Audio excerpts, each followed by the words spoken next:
के टंगड़ी तोड़ के बता देता नहीं। हाँ अरे अरे इधर रे बोले अरे कहाँ ले जाता रो तो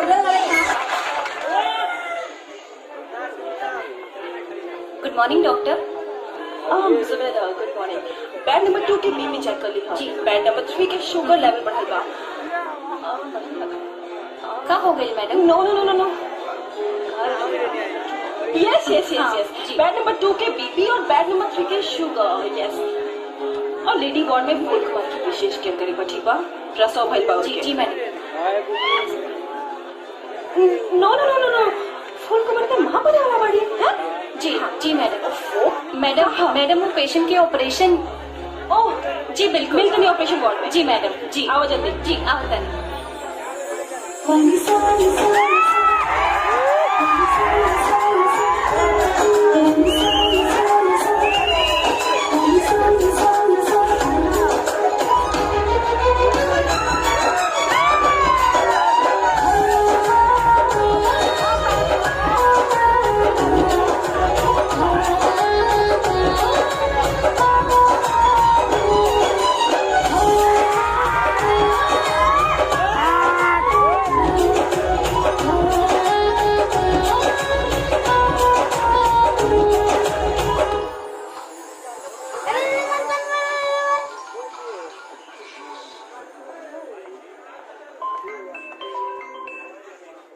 हेलो। एंटीबायोटिक नानी की बीपी चेक भइल की ना? हाँ काले चेक भइल रहे। काले चेक होई विटामिन। अच्छा ए इडियट ये बतावा हमार मल्टीविटामिन किसन बाड़े के मामा? हाँ पैर जमीन पर है, सर आसमान पर है। आपका मल्टीविटामिन अपने निवास स्थान पर है। अच्छा तब तक आज ही बीपी चेक होई। क्या रे? हेलो। केकर खबरी बनल बड़े? हेलो। केकर खबरी बनल बड़े?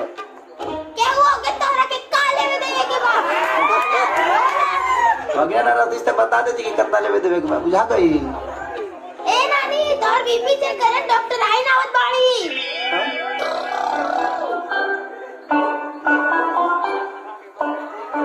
यहाँ भी उससे पहले निकली के पड़ी।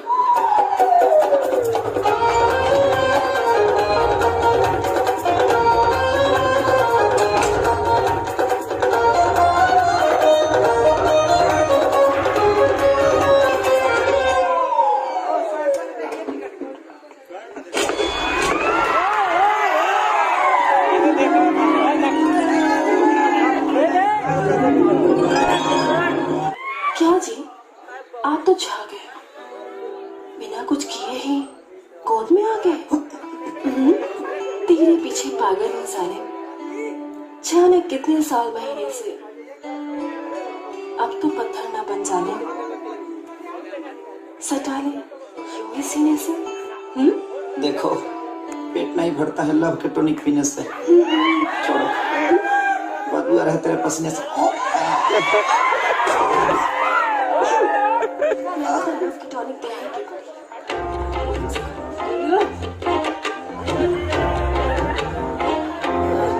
पाइप ना रही तो हादसा हो जाता।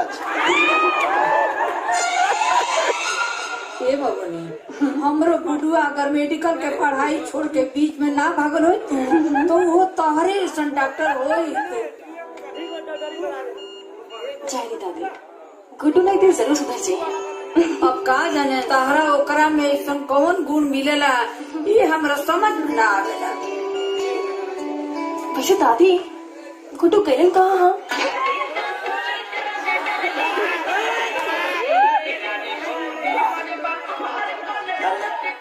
24 घंटा खाली हमारे नाम से तोरा एफएम के स्टेशन चालू होला। अपना बेटा के घर तुम नहीं देखो का रे? तोरा अपना बाप के बाप कहे में शर्म आवेला का? सारा इतना ना घिना देला बड़ा नू कि का मुंह में करखा लगाव के मन करता।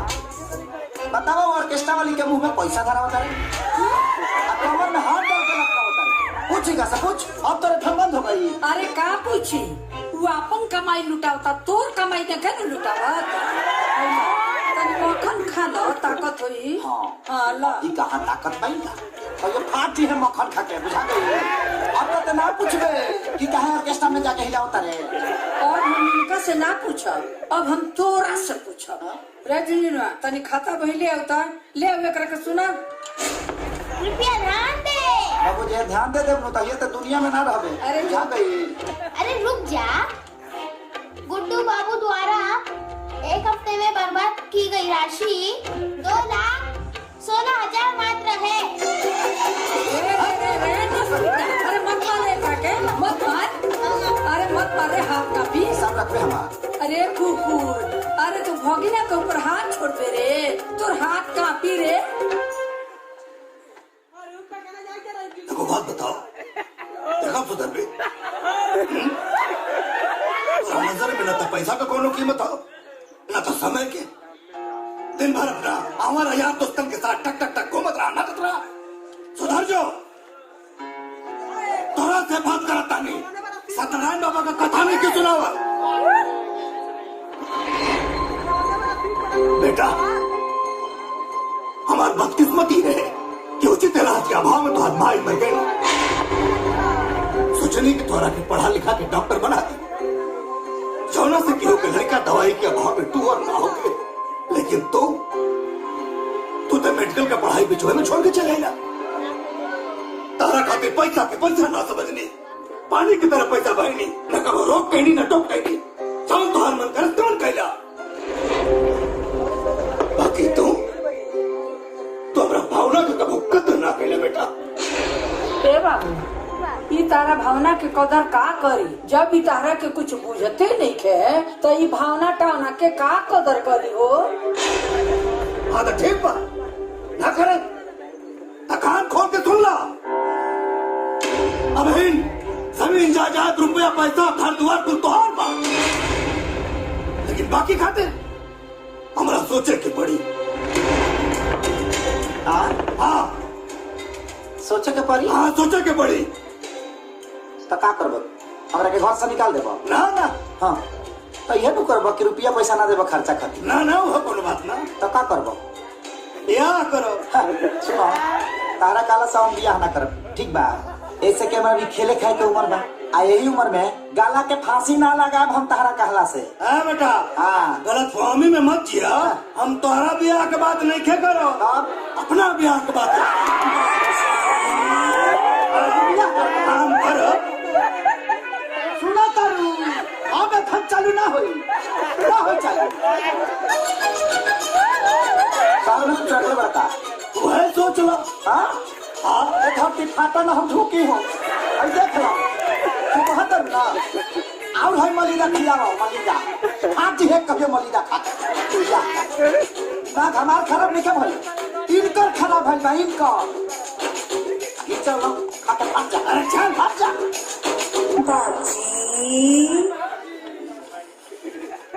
बताएं भैया। तनी लेटेस्ट मोबाइल दिखाओ भाई। ये है भैया लेटेस्ट मोबाइल।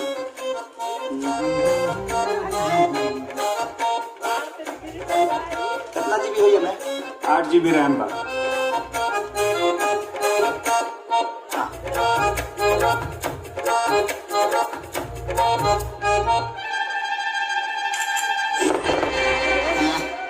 कैमरा बड़ा मस्त बा भैया। पैसो मस्ते होई। सही कहा था बा।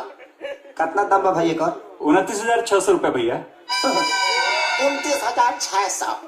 कोनो बड़का बड़ी बात नहीं कर। ला, हाई कार्ड ले ला। 3 नंबर डाले।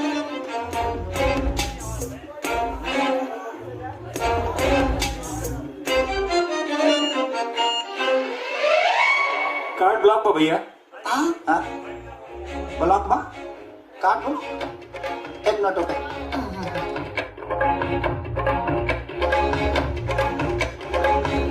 कस्टमर केयर सेंटर में आपका स्वागत है। जी देखिए, वो हमारा कार्ड ब्लॉक हो गया है। आप अपना नाम बताइए प्लीज। जी गुड्डू। गुड्डू? जी जी जी। लेकिन इसमें तो राम प्रसाद लिखा हुआ है। जी हम उनके बेटे हैं, सपुत्र। सर कार्ड तो उनके नाम पर है, उन्होंने कार्ड ब्लॉक कर दिया है। कैसे ब्लॉक कर देंगे? कार्ड तो मेरे पास है, आप कैसे ब्लॉक कर देंगे इसको? देखिए गाड़ी किसी की हो लेकिन सवारी तो हम ही करते हैं ना। हम उनके बेटे हैं, वो हमारे बाप हैं। I am sorry sir, card जिसके नाम पर होता है वो उसे ब्लॉक कर सकते हैं। सर इसमें हम कुछ नहीं कर सकते। कैसे हो सकता है?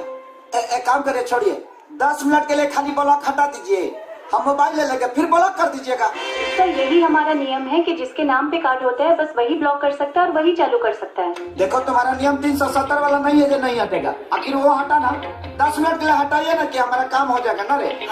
Sorry sir, I can't help you at this moment, your time is up. Hello hello hello, काट दे बस।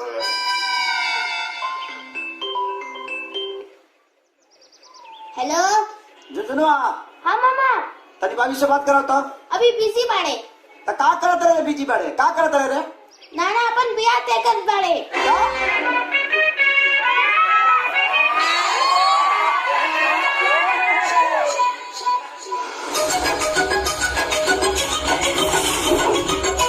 हाँ तो जजमान, आज से 8 दिन के बाद ज्येष्ठ शुक्ल सप्तमी दिन शुक्रवार तिलक खातिर शुभ दिन बा। क्या बात। और आज से 10 दिन के बाद ज्येष्ठ शुक्ल नवमी दिन रविवार शादी खातिर बहुत शुभ दिन बा। देखा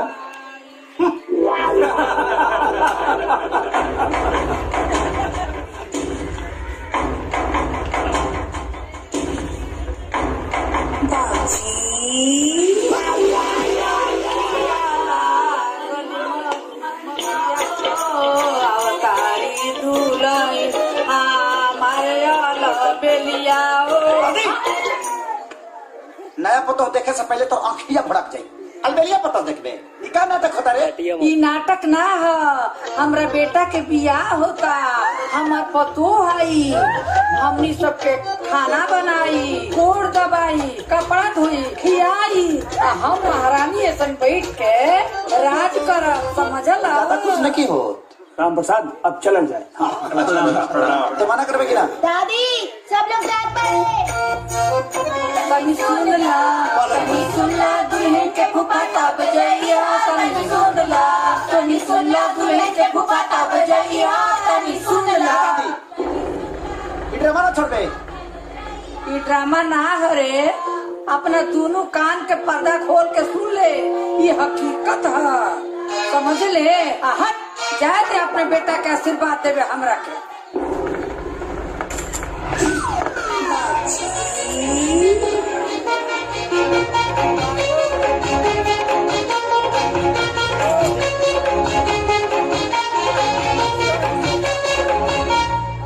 अरे बाप रे, बाबूजी ये लड़की शादी कमेंट करत रही। Congratulations, happy marriage, love. Guddu के पापा।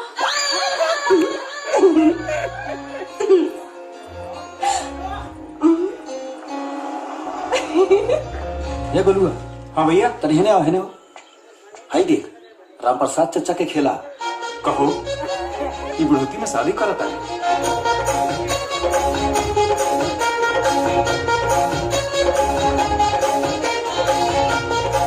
हे पंडित जी, ई देखा, अरे का दिन में पत्रा में लागल रहला, ई देखा तो सही। राम प्रसाद जी का डल्ले बाड़े, देखा दूसर बियाह के खबर डल्ले बाड़े। इहो बुढ़ारी में सठिया गई बाड़े। जायदा का गुड्डू सुना तानी तार बाबूजी बियाह करत बड़े का?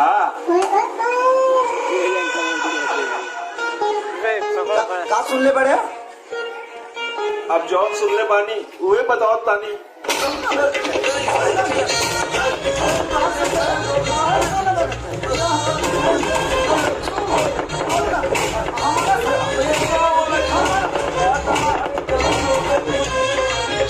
हमारा से हमारे बाबूजी बियाह का करता है। गलती हो गई भैया।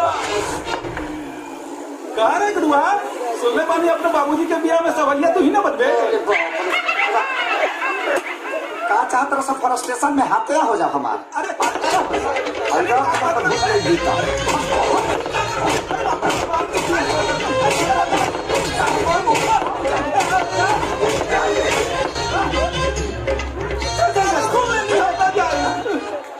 हम सुन ली है मर्डर हो जाई मर्डर सुन ली है दमों में सुन ली है गाँव छोड़ के भागे पर मजबूर कर अरे बाप रे अरे खोस दी प्यारा बाटे बड़ा चीज लगवा दी राजा जी हमारा लहंगा अरे गुड्डू बाबू अरे मालिक के बियावा में बफर बा की जनरल हो आप जो 2-3 जन रसगुल्ला खिया कर कहाँ बफर जनरल नहीं पतल घींचता और जब तक तोरा के घींचे ना तले पूरा ना कुछ पतल घींच तो खाएंगे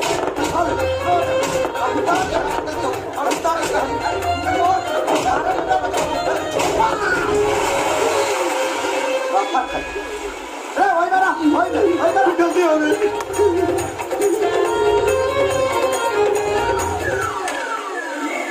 अरे का भाई कुछ गलत बोल देनी का हो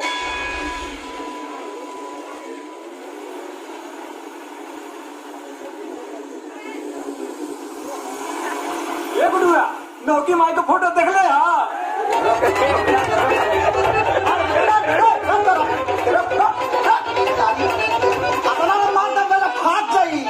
दिमाग खराब हो गया दिमाग खराब करे बस हमार धराजी तो देख लेती है गाँव भर पागल के कथे के भाषा आवत तानी बुढ़ऊ रखा आवत तानी धराजो खाली अरे गुड्डू अरे यार अभी जस्ट फेसबुक पे ना पापा की फोटो देखनी है नौकी मम्मी के साथ। अरे यार मैं तो लाइक भी करेंगे कमेंट भी करेंगे हैप्पी मैरिज लाइफ और शेयर भी करेंगे। अच्छा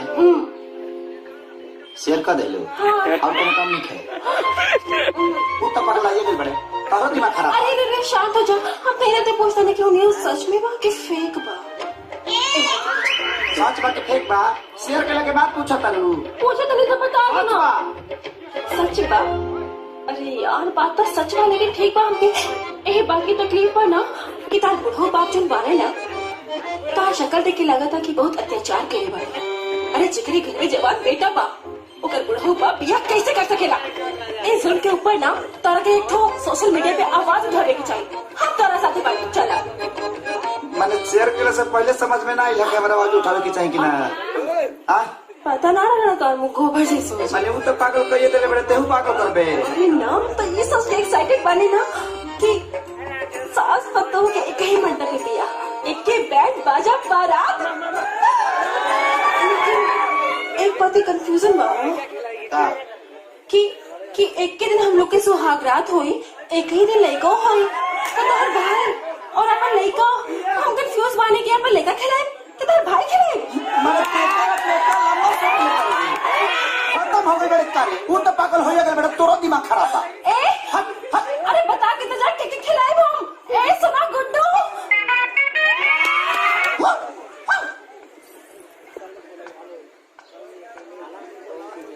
माई खाना वाना बन गई बा। हाँ बबुआ खाना बन गई भूख लगल बा बहुत तेज ठीक बा बतानी बहुत तेज भूख लगल बाटे। अच्छा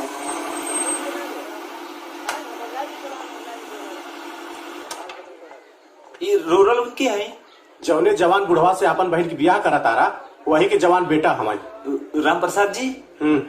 अहो भाग्य हमारे कि हमारे घर राम प्रसाद जी के पुत्र श्री पधारे।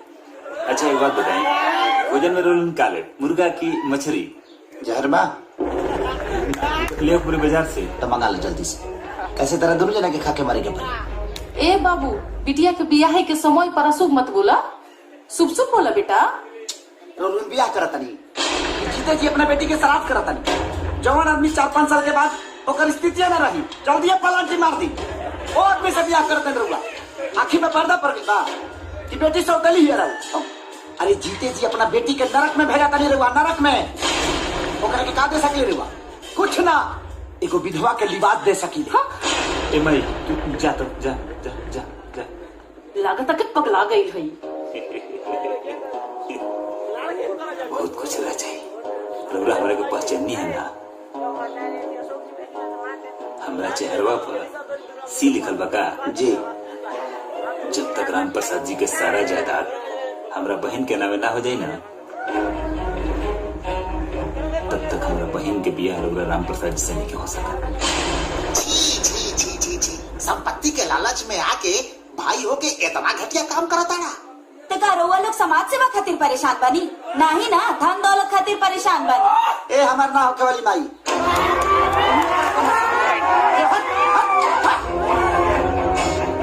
तू कुछ कर लेकिन हम बियाह ना होके दे तो ना होके दे।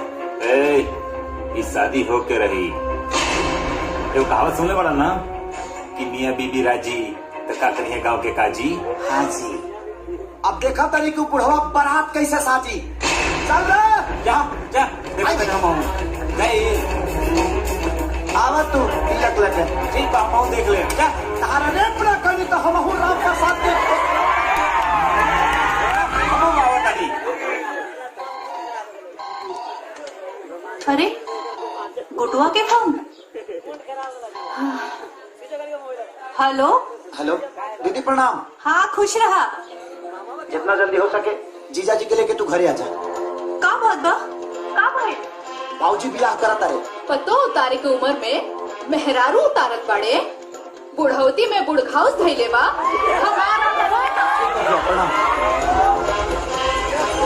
रिक्शा का पैसा दी और हमरा पीछे जल्दी से आ जाए। रुकी मत। बियाह होता आई जी। सुन एकरा में तोरा जवन जवन पसंद होके सब रख ले। हाँ भाई हमारा तो कुल पसंद आवता सब रख ले। अरे बाहुल प्रणाम। अरे का नमस्ते करा तरा भैया तू माँ बेटा मिल के खानदान के इज्जत मिटा के मनवा लोगन। हाँ अरे जा लोगन तू लोगन दूर से आयल बाड़ू लोगन आराम कर लोगन चाय पानी कर लोगन फिर बाद में बात करिए लोगन। हाँ ते तो मत बोल माई बूढ़ पुरनिया होके नीमन रास्ता दिखावे के चाहिए ते तो उल्टा साड़ी पसंद करत अरे। का हो राम प्रसाद भाई ये उम्र में तो के कौन सा शौक चढ़ गई बा। बाबूजी रउआ ए उम्र में बियाह करब तो कितना बदनामी हुई। अरे एगो बेटा बा रउआ ओकरा बारे में नहीं सोचत। तोहार ई करनी से ना ओकरे माथे पे मोरियो ना चढ़ी। ये फैसला बदल दे बाबूजी। फैसला बदल दी ना फैसला बदले के पड़ी बाबूजी। हाँ भैया ना तो हमने के जियल धिक्कार है। चुप सब लोग चुप चाहे बेटे हो गए और चाहे बहन हमरा अपना काम में दखलंदाजी पसंद रख के इसे मुखिया अपना ससुराली में दिखाया लगन। यहाँ के बाद यहाँ कौन अधिकार नहीं थे इज्जत से ही मानो को इज्जत मिली। आज आपका बात पे चढ़ तो जमीन पे गिराव में देर न लगी।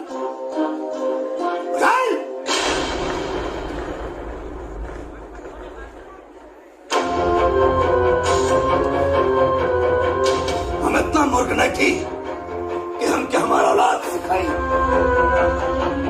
जवान कराता नहीं देख कराता नहीं। यह हमारा फैसला बा।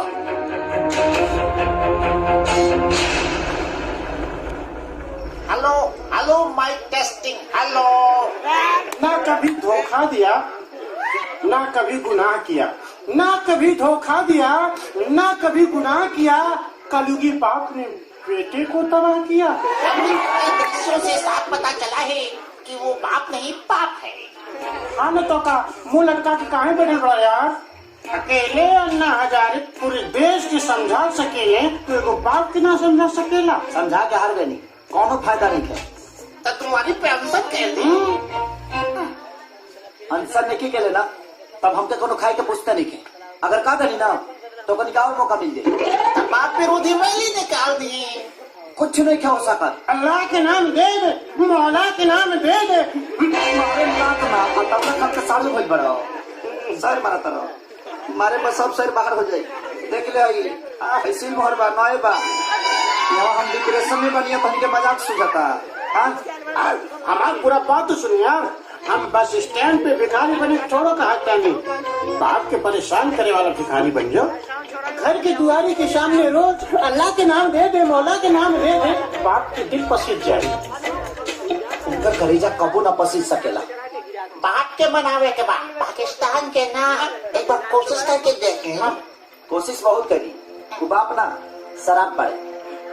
अनंजय रघुराज मूड खराब कर रहा है आज। मन तो करता है लात से मारी के हक दस।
पंचायत में बुलाहट बा। पंचायत? हाँ। के रखोले? अरे बेटा, अरे गुड्डू भैया तोहर लइका।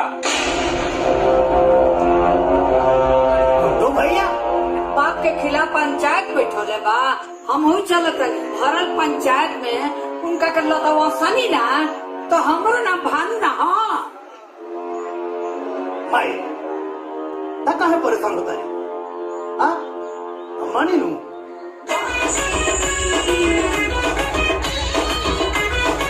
इतना मत तुम सब राम प्रसाद जी, तुम इतना समझदार जरूर बड़ा कि अपन अच्छा बुरा उचित अनुचित समझ सकेला। ये उम्र में ब्याह करल का उचित बा? अरे पहला प्रतिष्ठा के हनन आ दूसरा वो लड़की के जीवन के बर्बादी। अरे राम प्रसाद ये बिल्कुल अनुचित बा। अरे मुखिया जी, ये बिया में खाली है शामिल नहीं खाओ, हमार दादियों बिया वो करो ना पता हो चाहे। अपने 4 दिन के जिंदगी के खुशी के खातिर अपने जवान लड़का के जीवन काहे बर्बाद करे पे तुरल बड़ा। ये गलत है, एकदम गलत है।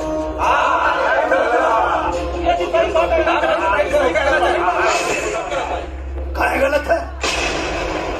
मुखिया जी कौना वेद शास्त्र में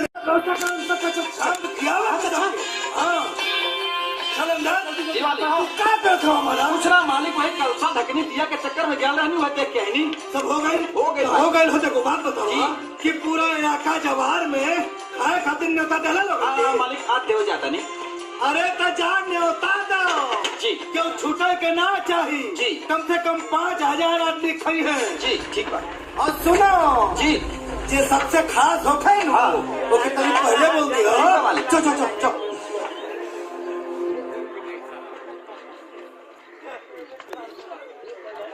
अरे गुड्डू बाबू, आज तिलक में सवारे खाए में होता बा।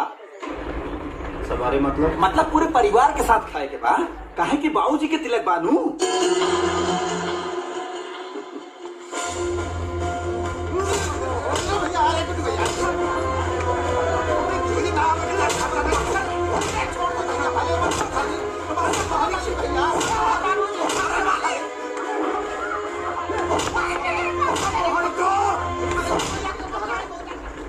अर्जा पे हाथ मत उठाइया।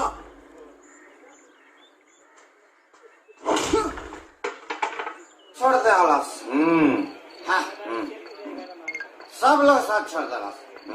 जगह सबके लतिया नहीं। आज तोरो के लतिया। हमरा के गाय खातिर लतियावल जाई। थोड़ा क्या ना यार दारू के हाँ दारू के लती आवल जाए बहुत बेकार चीज होला दारू जैसी पेट में गई बा नशा चढ़ गई बा भूखो लग गई बा बहुत जोर से दही बड़ा खाना क्या मिले घरे तो तिलक भोज हो ही रहल बा प्रसाद भाई नाम प्रसाद कमीना प्रसाद बोल लो अच्छा पहले याद दिला दे चल तिलक हाँ भोज आज तिलक पकड़ के अच्छा तिलक में ना रखे तो हमारा नाम भगला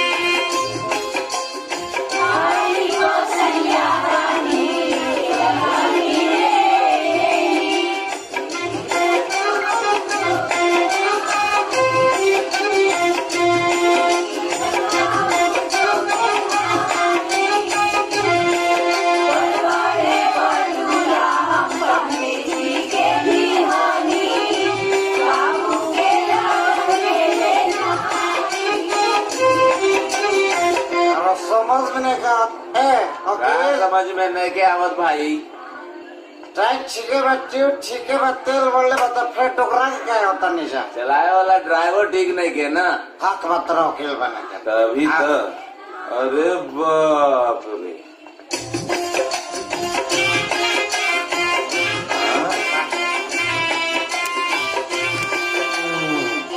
दुश्मन करे बाप ने जो काम किया है हाँ बाप के नाम को बदनाम किया हाँ तो जानते रहोगे तेरा पता बा पता नहीं के तो अरे हमरा के पता बा तो बताओ क्या पता बा यही कि हमरा के कुछ नहीं के पता बा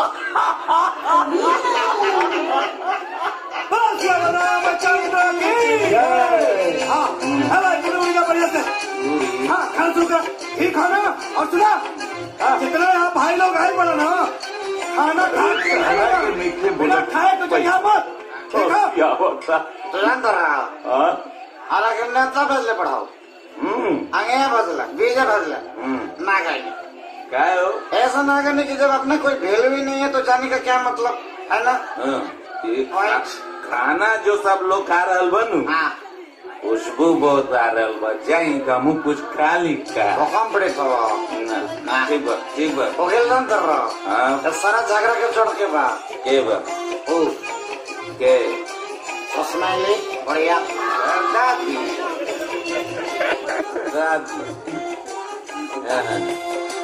बहुत तक जाकर ना एगो केस लड़ रहल बड़ो और दूसरा केस और बुलावे के जरूरत नहीं के बात तो असल बना बढ़िया चाहे तो पलाने ना रहे लाल किला रहे लेकिन बढ़िया लगा था भाई पलानियो अच्छा लगा तो के माल मिले तब बढ़िया लगे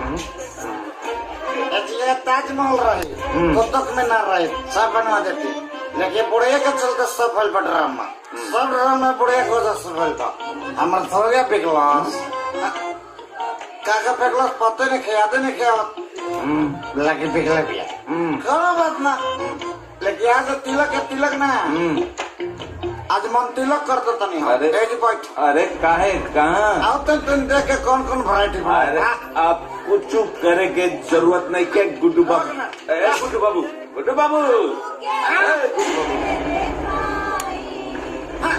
अरे न तो फाड़ दी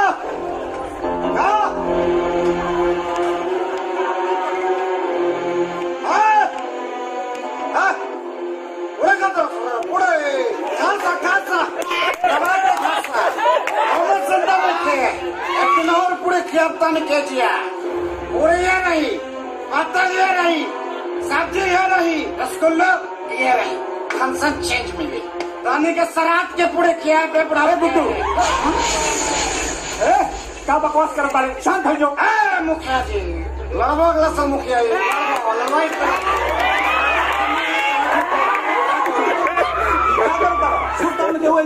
पंडित चुप तो कुंडली वाले मामा हम बाढ़ में पता पड़ा नहीं बाढ़ में तरह का सुनामी में ले जाए अबे सब रात न जाई आरती जाएगा आरती हटो आरती जाएगा कौन है उधर क्या शराब पी के बड़े तोरा शराब पीने से मार बियाना होई शराब पापी तोरा से बड़ा कबीला ना तकनी आज से सरकार ने हमारा साबित हो गई आसान हराने से निकाल छाती पे चल के बारात ले जाओ लेके जाके पापी कहीं के देख रहे के सरकार ही हमारा हो गई और आज के बाद बॉर्डर क्रॉस किया तो काम कर ले तो है इधर पाकिस्तान के बॉर्डर है का चाहिए सर्जिकल स्ट्राइक का करना तू तो जाइबे कर बस 7 मई तार महल लेके जाना हमारे साथ लेके जाना बर्बाद हो जाई कानून साथ में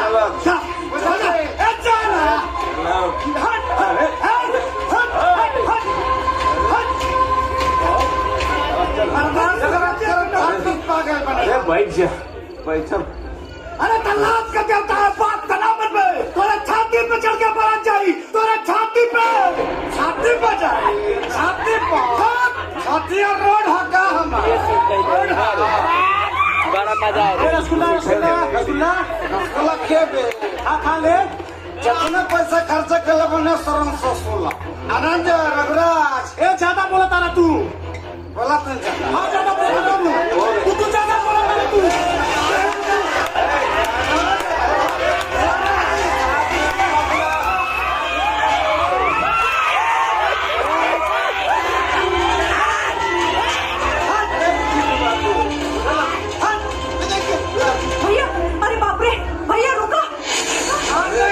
बर्बाद कर देंगे तुम लोग समझते क्या अरे शादी करेगा पढ़वाई शादी करेगा भाई तू चला ऐसे से तू चला तू चला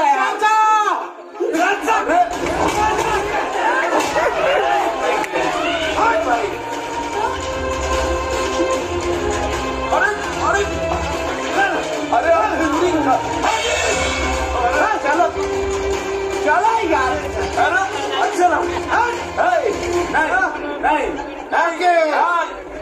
अभी बात सुना पड़ जाए न कर गए अरे हमारे बात सुनो पहले क्या सुने चिंता जिन कर जब कानून के कलम लिखला बंद कर देला नू वही जैसे कमीना प्रसाद के दिमाग चलल शुरू हो जाला हमारा दिमाग में वो आइडिया आइल बा फिलहाल तो ऐसा से चलो तू ना बताओ तानी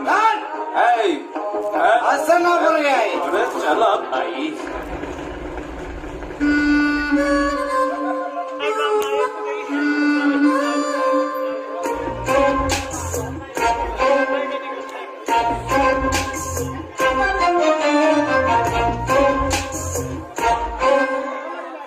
आओ ईटा संभाल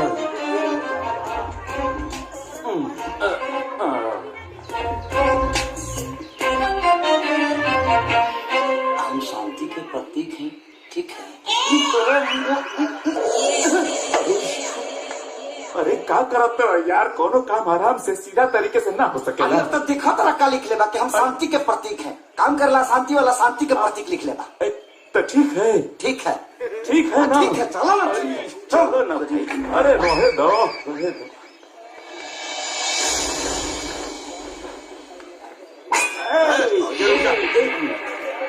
खतरा मल जी से फोन पे बात भइल रहे बोला कि कमीना प्रसाद जी आइल बड़े जा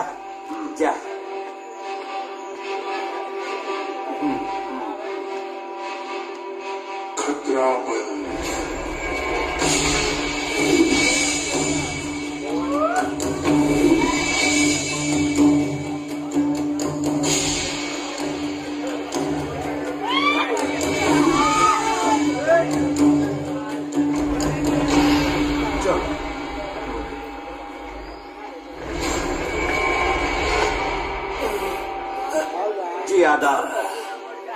आदाब कहाँ बोला हम जो फोन कैले रहने नु जो ना क्लाइंट के बारे में वो क्लाइंट के बेटा ये बड़े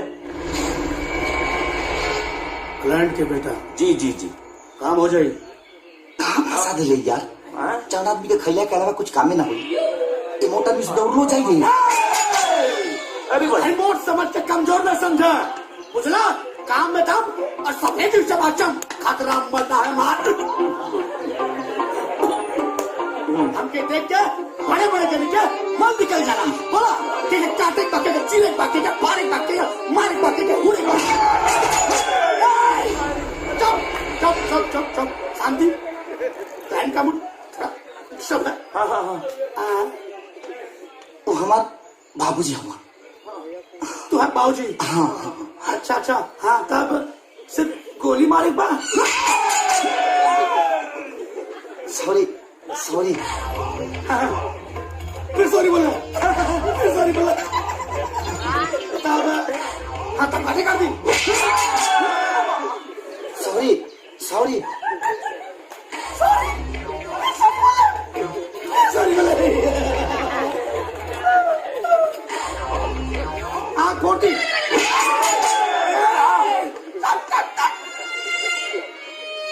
समझा समझा समझा, कैसे समझा? हम गुंडा हम क्या बोलेगा? मुझ समझा। फिर सॉरी, कितना सॉरी बोली? न काटे के बाद न गोली मारे के बाद, उनका के अपहरण करे के बाद वो इज्जत से। इज्जत से अपहरण? हाँ। मतलब गोर छुप के उठा के चल जाए बा? ना पैर छुके ना, माने इज्जत से जैसा अपहरण हो सके अपन देख ली। इज्जत से? हाँ। ना हो तो बोला हम कहीं और चले जाए। हो जाए ना, हो जाए हो जाए। पैसा मांगता? पैसा वकील साहब बताई ना। अरे जौना आदमी के किडनैप करे के बानू, सारा माल तो उनकरे लगे बा। जैसे किडनैप हो जाये हम, वैसे सारा माल मिल जाए। हम चाहे ना, हाँ जितना चाहे फीस में वो रख ली। मतलब पूरा माल हमसे मिल जाए? हाँ सब सब सब सब। हाँ हाँ हाँ हाँ ठीक है, एक बार चलता है। लेकिन इतना छोट काम करते, इतना बड़ा गुंडा खतरा बल के हो जाए पता ना। चलता है मैंने काम हो जाएगी चाहिए। बैठ।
नाम के भेजले हैं? गुड्डू गुड्डू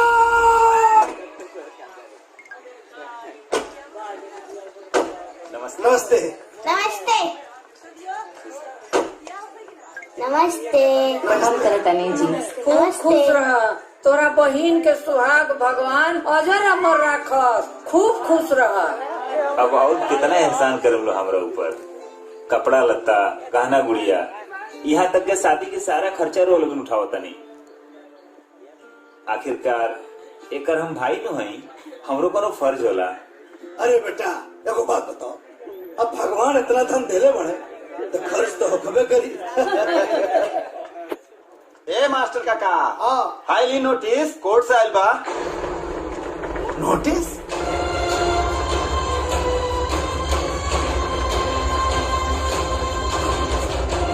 का हो? देखो थई,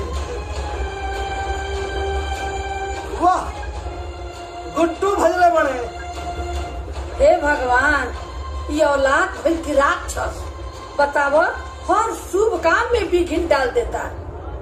तो चिंता मत कर माई, कुछ ना होई। राम प्रसाद हाजिर हो। अदालत की कार्रवाई शुरू की जाए।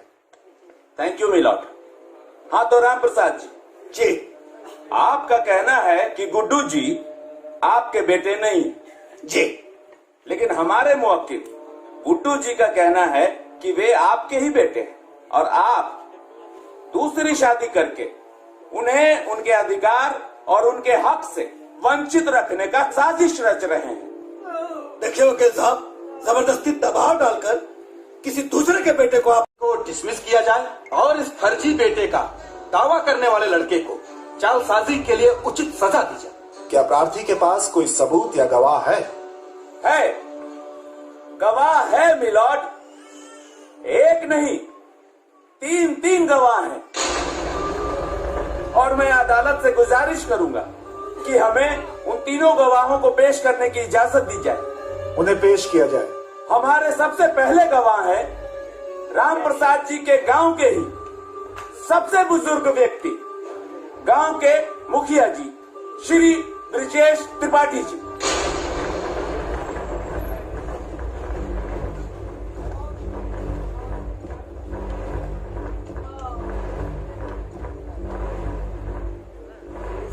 हुजूर, मैं उस खुशी के समय को कैसे भूल सकता हूं जिस दिन गुड्डू का जन्म हुआ था। उस दिन राम प्रसाद जी फूले नहीं समा रहे थे। हमारी खुशी की इन्होंने मुझे ठूस ठूस के लड्डू खिलाया था, वो भी शुद्ध देसी घी के। Any question please? Yes milord. मुखिया जी, क्या मैं जान सकता हूं कि उस लड्डू का साइज क्या था? हुजूर, माई बाप, मुझे क्या मालूम था कि उस लड्डू की साइज बताने के लिए मुझे यहाँ अदालत में आना पड़ेगा। Silence, silence. अगला गवाह पेश किया जाए। पंडित जी, जज साहब को जरा ये बताएं कि जब गुड्डू जी का जन्म हुआ था तो उस समय आपने क्या क्या किया था? जनाब, हम पूरे गांव का जन्म पत्री हम ही बनाते हैं। वैसे वो सौभाग्यशाली ब्राह्मण हम ही हैं जो राम प्रसाद जी के कहने पर गुड्डू बाबू का जन्म पत्री बनाए थे। और राम प्रसाद जी हमको बहुत इनाम दिए थे साहब। 51 रुपया नगद और एक जोड़ा धोती हमको इनाम में दिए थे। और वो धोती साहब हम आज भी संभाल के रखे हुए हैं। बहुत ठीक है पंडित जी, उस धोती को हमेशा के लिए संभाल कर रखिए। बहुत काम की धोती थी वो। अब आप जाइए। देखा मिलॉर्ड, जब गांव में कोई बच्चा पैदा होता है तो वहां दाई माँ का महत्वपूर्ण योगदान होता है। मिलॉर्ड, जब गुड्डू जी पैदा हुए थे तो वहां भी एक दाई माँ मौजूद थी। मैं उसी दाई माँ को इस अदालत में पेश करता हूं। आइए। हाँ तो दाई माँ, जब गुड्डू जी का जन्म हुआ था तो क्या क्या हुआ था, जज साहब को बताइए। माई बाप, हम ही हई जे गुड्डू बबुआ के नार कट ले रही। और सरकार, हमरा वो दिन अच्छे से याद है जब नार की कटाई में राम प्रसाद जी हमरा के सोने की सिकड़ी दे ले रहलन, जौन आज भी हम पहिरले बानी। सुरहुआना सच बा सरकार कि गुड्डू बबुआ राम प्रसाद जी के सुपुत्र बाड़े। अब आप जा सकते।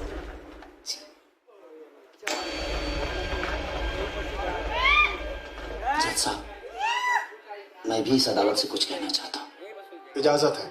जज साहब, जिस उम्र में इनको तीर्थ यात्रा करना चाहिए उस उम्र में शादी करके बाप बेटे के अटूट रिश्ते को कलंकित करना चाहते हैं, ये बदनाम करना चाहते हैं, ये ऑर्डर ऑर्डर पूरे समाज में हमें गिराना चाहते हैं। मैं कैसे बर्दाश्त करूं, कैसे करूं? शांति। एक बेटे पे क्या गुजर रही है मैं कैसे आपको बताऊं जज साहब? ऑर्डर ऑर्डर, अपनी भावनाओं को कंट्रोल कीजिए। कैसे करूं? ये अदालत है और अदालत की एक मर्यादा होती है। इस केस का फैसला अदालत कल सुनाएगी। जज साहब ऐसे मत करिए, कल शादी है इनकी, मैं बर्बाद हो जाऊंगा जज साहब, मैं बर्बाद हो जाऊंगा। प्लीज आज ही फैसला सुनाइए, कल तो शादी हो जाएगी इनकी जज साहब। यार सब ठीक हो जाए, सब तबाह हो जाए यार। अरे सब ठीक हो जाए। आई चल चल चल। अरे फैसला हमने के हक में आए होकर चिंता। गुड्डू जी, केस की सुनवाई पूरी हो गई, अब निर्णय आना बाकी है। आपको क्या लग रहा है? देखिए, मैं सत्य के साथ हूँ जी, और भगवान कृष्ण ने गीता में कहा है जी, सत्य परेशान हो सकता है पर पराजित नहीं। बेटा तो बेटा होता है। हर बाप अपने बेटे के अंदर राम और श्रवण कुमार की छवि देखना चाहता है। लेकिन वो आपके बाप है, रिश्ते भी कुछ मायने रखते हैं। देखिए, एक बाप बेटा के साथ साथ ये एक हक की लड़ाई है और सत्य की लड़ाई है, और मुझे पता है कि मेरे साथ भगवान है और कमीना प्रसाद। जिस बेटे की परवरिश के लिए, उसकी खुशियों के लिए आपने अपना सब कुछ लुटा दिया, उसी बेटे ने आज आपको कोर्ट तक घसीटा। आपको कैसा महसूस हो रहा है?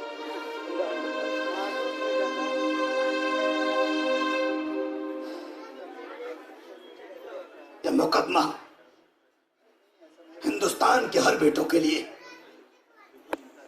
एक सबक साबित होगा। Thank you.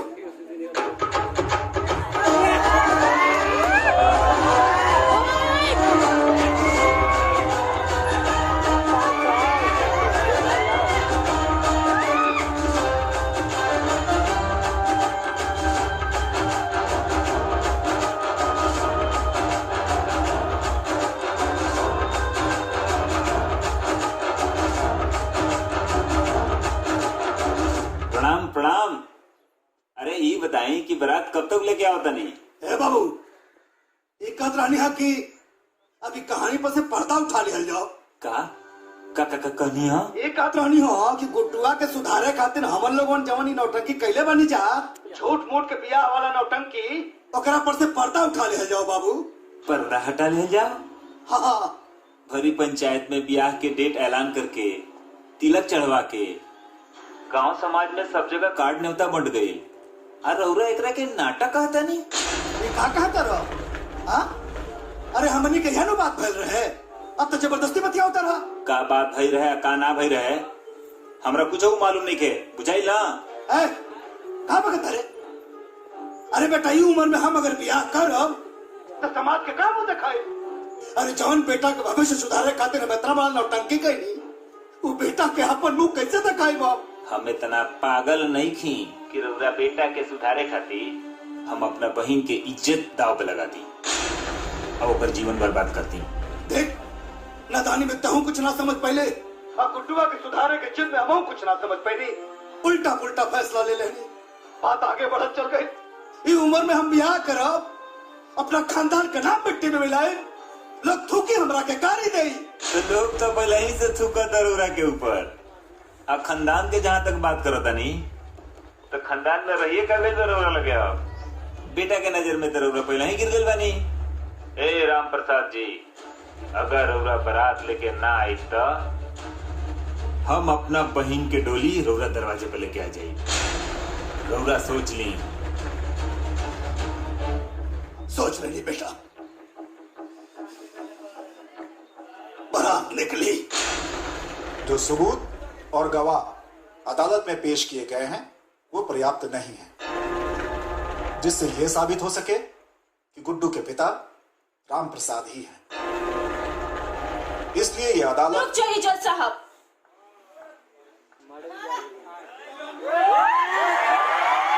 गुड्डू की वोटर आईडी आ चुकी है। Voter ID? दे दीजिए।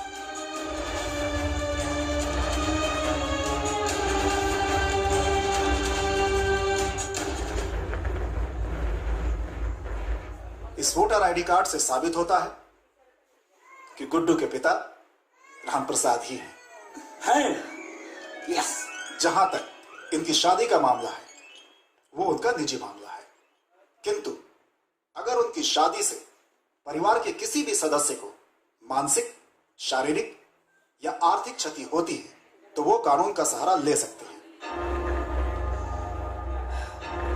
रामप्रसाद जी की व्यक्तिगत संपत्तियों को छोड़कर पैतृक संपत्तियों में गुड्डू का हिस्सा कायम किया जाता है।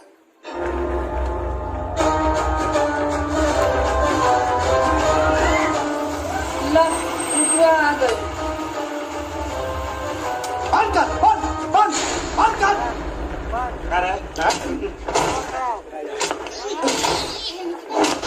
नाचे के बहुत शौक बा। संदा आई कागजवा दो कागजवा। देख, डिग्री हो गई है गुडुआ के, डिग्री हो गई। बहुत कमर हिलता ना। अब नागिन धुन बजाओ, नागिन धुन बजाओ, नागिन डांस कर, बंद कर। नाच बिना साउंड के नाच नागिन डांस, नाच। ई का कर रहा बड़ा बाबू तू? परम चपड़ा बनल बड़ा, परम चपड़ा। आई देख ल कोर्ट का डिसीजन, सब लोग साथ छोड़ती हमारे। ए बुढ़ियो, आई देखा कोर्ट का डिसीजन, तहार डबल चश्मा बना ब्रो का। ए मुखिया जी, आई देखा कोर्ट का डिग्री है, आ तहार जन्म कुंडली है। देखा देख ल कारे ठकरा रे, सब हरिया ना दे, सब हरी। रामप्रसाद जी बाहर निकला। ए फालतू का नाम होता हो? निकला के बाद भूल गए बनी। का नाम है? कमीना। लड्डू क्या सबके क्या हो? तनी हिकरा के ज्यादा खिया। ए रामप्रसाद, बिया तू अब एगो ना 25 को कर, कोनो फर्क पड़े के नहीं खाया कुटुआ के। 25 को कर, लेकिन कोर्ट कहले बा कि अगर तेरा बिया से हमरा प्रॉब्लम भई त कार्रवाई तोहरो पर होई।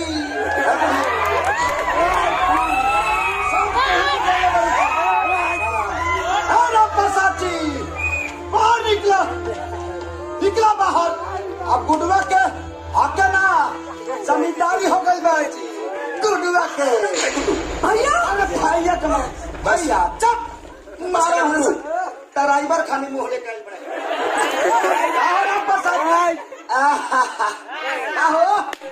कहाँ के बैठल बड़ा? लाज लागत मुंह देखा में, अब हरिया में। ए वकील, आवा। आई देखला रामप्रसाद जी, तारा छाती पर जीत के डिग्री लेके आइल बनी कोर्ट से। तनी एगो वीडियो बनाओ वकील।